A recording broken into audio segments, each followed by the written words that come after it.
In the last video, we learned how to reduce the storage requirements for page tables by going from one level to multi-level tables. Now let's talk about how to reduce the latency for accessing a page table. So why is the latency a problem? Well, because page tables are stored in the memory and the access latency of memory is very high.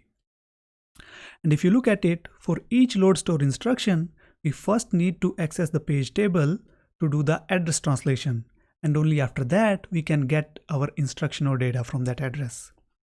So for each load store instruction we need to do two accesses, one of them to the page table which is in the memory, so we need to do a memory access, and then we need to do another access to the data or to the instruction.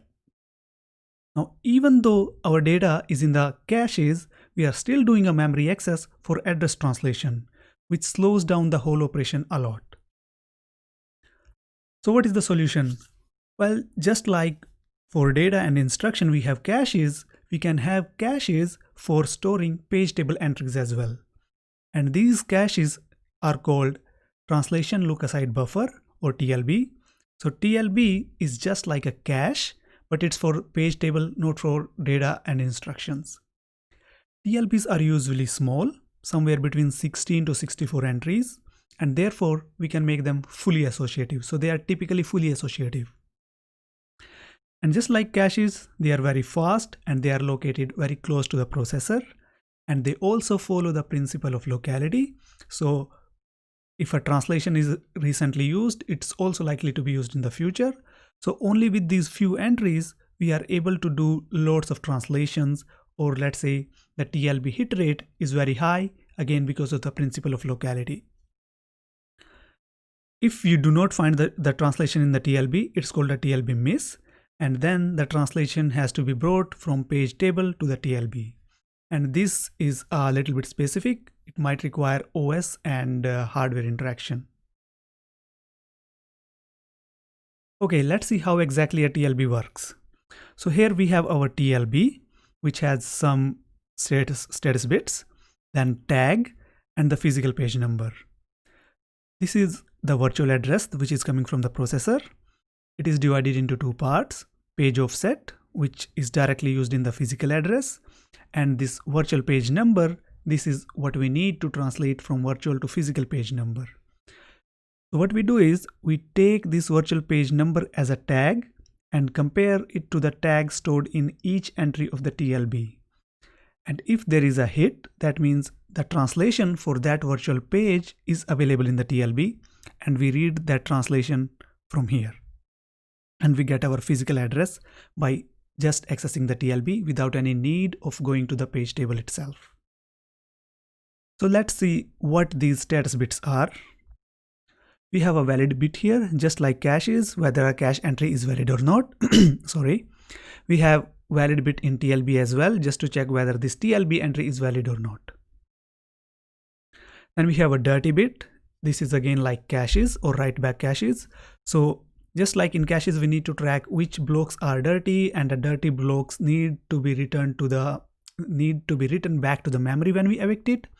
We also track which are the dirty pages in the memory. So to which page we have written something. And once we evict this page out of memory, we write it back to the disk. And if we do not write anything to a page, we do not need to write it back to the disk. And since disk is very slow, not writing a clean page to the disk saves lots of cycles. So we improve performance by not writing clean pages to the disk. We only need to write and track dirty pages in the memory. We have read, write, and execution permission bits. These bits tell whether the current application can do these operations on this page or not, whether the application can write to this page, or it can execute it can execute the instructions in this page. Okay, so now we know that TLB is used for address translation, and the caches or memory is really the place where actual data resides. So let's combine these two together and see how the address generated by CPU is used to finally access data. So this is the address that CPU sends. So we have page offset and virtual page number, because this is a virtual address. We use this address to access TLB, just like we saw in the last slide. So we use offset bits directly as our physical address, and virtual page number is used for tag comparisons in the TLB, and on a hit we get the physical page number. So now this gives us our physical address. So using this TLB, we have translated from virtual address to physical address. And this physical address is now used to access the cache. For example, in this case, this address is divided into tag, index, and offset bits.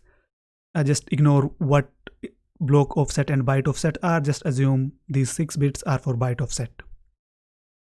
So we have divided our physical address into 3 parts: tag, index, and byte offset. We use index bits to access one entry in the cache. Compare the tag stored in that entry to the tag of the physical address. If they are same and the valid bit is 1, we go ahead and read the data from the cache.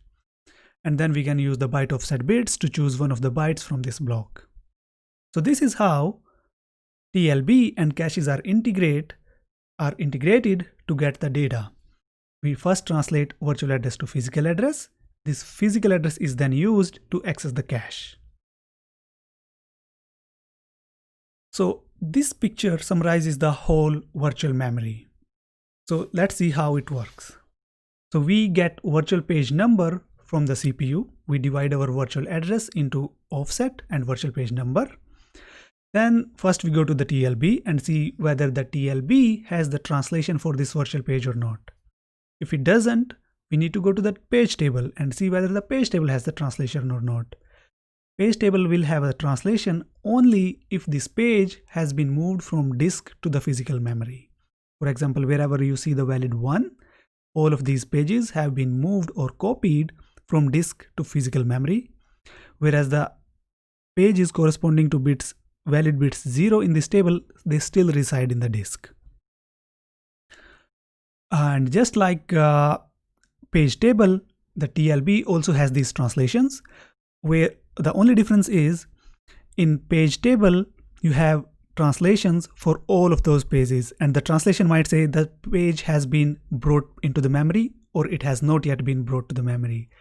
Whereas in TLB you only have the translation for pages which are in the memory, not for the ones which are still in the disk. So here we see TLB is pointing only to the physical memory because it tracks the translations only for the pages which are in the memory. Page table has for all the pages. So TLB is only a subset of the page table. So what we have learned in last 2 lectures is just a tip of the iceberg. There are a lot more things in the hardware in computer organization that you can learn. And if you are interested, this book is very interesting, Computer Organization and Design by Patterson and Hennessy. I would recommend you to take a look at this book if you want to learn more about the things that we have been talking about. Also, you can take more advanced courses. So we have a computer design and computer architecture course in which we talk about more advanced concepts in computer architecture. And also we have several project and thesis opportunities. So if you would like to work in this area, I would recommend you to visit the website of the Computer Architecture Lab, and you will get a more detailed idea about kind of things that we are doing there. And of course, you are also welcome to talk to me if you are interested in any of these topics.